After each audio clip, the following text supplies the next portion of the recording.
വരൂ, ഇന്ത്യയിലേക്ക് വരൂ, വാ, നമുക്ക് നല്ല സസ്യാഹാരം കഴിക്കാം. ഒന്ന് പോടേ, ഞാൻ 2 മണിക്കൂർ ഇടവിട്ട് ബീഫ് തട്ടുന്ന ആളാണ്.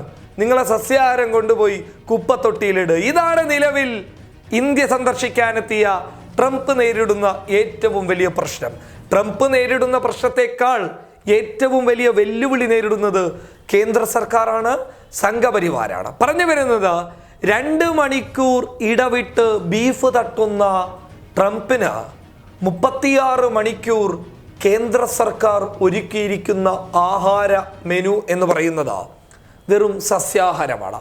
ഏകദേശം 36 മണിക്കൂർ ഇന്ത്യയിലുണ്ടാകുന്ന ട്രംപ് കഴിക്കേണ്ടത് സസ്യാഹാരമാണ് എന്നതാണ് മോദിയുടെ പ്രത്യേക നിർദ്ദേശം. അതും നരേന്ദ്രമോദി കഴിക്കുന്ന സസ്യാഹാര രീതി തന്നെയാണ് ട്രംപും കഴിക്കേണ്ടത്.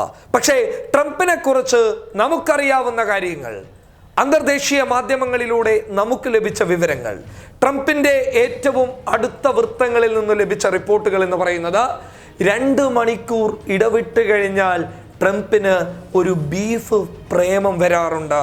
ആ ബീഫ് പ്രേമം വരുന്ന സമയത്ത് അദ്ദേഹത്തിന് നല്ല കിടുക്കാച്ചി ബീഫ് കിട്ടണം, അല്ലെങ്കിൽ ട്രംപ് അണ്ണന്റെ സ്വഭാവം മാറുമെന്ന റിപ്പോർട്ടുകളും ലഭിക്കുന്നുണ്ട്.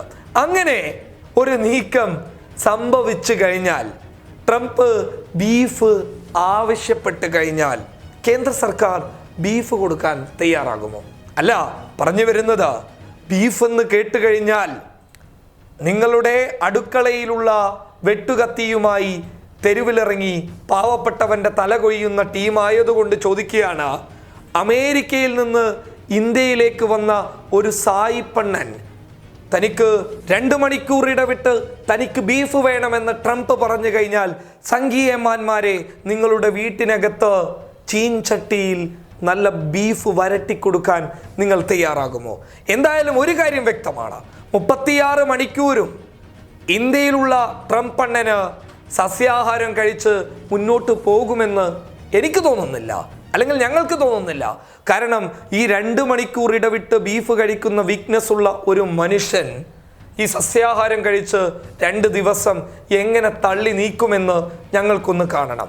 എന്തായാലും വലിയ സന്തോഷമുണ്ടാക്കുന്ന ഒരു കാര്യമെന്ന് പറയുന്നത്, ഇനി ഗതികെട്ട് ട്രംപ് അണ്ണൻ വാശി പിടിച്ചു കഴിഞ്ഞാൽ ബീഫ് ഉണ്ടാക്കി കൊടുത്താൽ കേന്ദ്ര സർക്കാരിൻ്റെ ആ നെറികെട്ട ഒരു മുഖമുണ്ടല്ലോ, ആ മുഖം കണ്ട് നമുക്കൊന്ന് അട്ടഹസിച്ച് ഒന്ന് ചിരിക്കണം. കാരണം എത്രയോ നിരപരാധികളെ ബീഫിൻ്റെ പേര് പറഞ്ഞ് രാഷ്ട്രീയ നാടകം കളിച്ച് വേട്ടയാടിയ ടീമാണ് ഇവർ. ഞങ്ങളൊക്കെ സസ്യാഹാരികളാണ്, മാംസം കഴിക്കുന്ന ആളുകളൊക്കെ രാജ്യദ്രോഹികളാണ് എന്ന അവകാശവാദം ഉന്നയിക്കുന്ന BJPയുടെ നേതാക്കന്മാരെ ട്രംപ് അണ്ണൻ്റെ ഈ 2 മണിക്കൂർ വീക്ക്നെസ്സിന് നിങ്ങൾ എങ്ങനെ മറുപടി നൽകും?